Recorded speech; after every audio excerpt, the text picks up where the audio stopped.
Good morning everyone.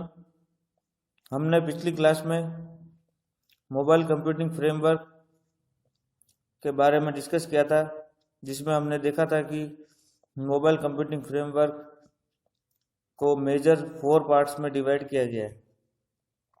हमने पिछली class में 3 मेजर पार्ट्स के बारे में डिस्कस कर चुके हैं। आज उसका next and last part mobile computing based application के बारे में डिस्कस करेंगे। मोबाइल कंप्यूटिंग एप्लीकेशन बिजनेस में वाइडली यूज की जाती है, जिसके अंतर्गत यूजर एक दूसरे से बिजनेस करने के लिए मोबाइल नेटवर्क के द्वारा कम्युनिकेट हो सकता है। Mobile computing long distance place के लिए डेटा को ट्रांसमिट करने में कन्वीनियंट रहती है। Mobile computing work as remote communication and remote data access. First, remote communication. यह कम्युनिकेशन का डिफरेंट मेथड है। ट्रेडिशनल बिजनेस में रियल टाइम कम्युनिकेशन के लिए लोगों को प्री डिफाइंड स्ट्रक्चर रेडी करना होता है। उसके बाद मीटिंग को डिवाइड किया जाता है। लेकिन मोबाइल कंप्यूटिंग में कम्युनिकेशन कई फॉर्म में हो सकता है, जैसे meeting can be held at home, office, trading floor, school and hospital.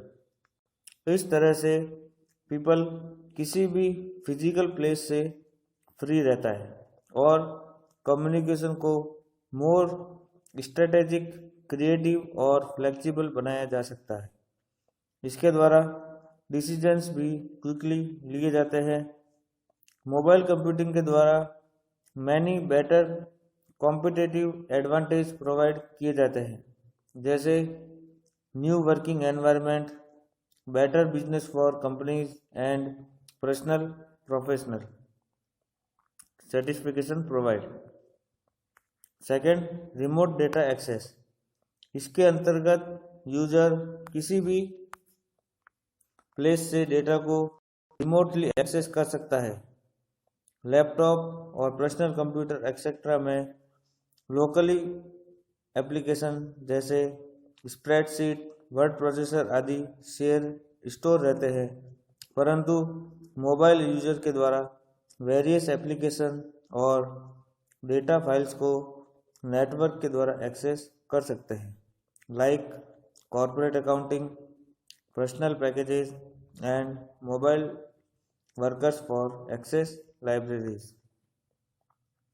Mobile computing environment की इम्पॉर्टेंट रिक्वायरमेंट यह है कि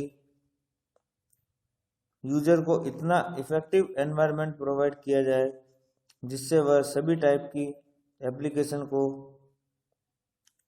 एक्टिव कर सके। Mobility and portability business application की न्यू क्लास है जो कंज्यूमर को न्यू अपॉर्चुनिटी प्रोवाइड करती है। इंडिविजुअल कॉर्पोरेट कंपनीज के बीच सिंक्रोनाइजेशन को मेंटेन करने के लिए मोबाइल कंप्यूटिंग के द्वारा यह न्यू चैलेंज प्रेजेंट किया गया है, जिसे डिसकनेक्टेड नोड ऑफ ऑपरेशन कहते हैं। Many applications are used in mobile computing infrastructure like point of sale, inventory tracking, sales force automation, package tracking and delivery services, and police and taxi dispatching. In mobile computing, 3 groups of applications are most frequently maintained. First, OLTP stands for online transaction processing. Second, data service to mobile users. Third, tracking and dispatching. अब हम next class में इन तीनों के बारे में विस्तार से discuss करेंगे।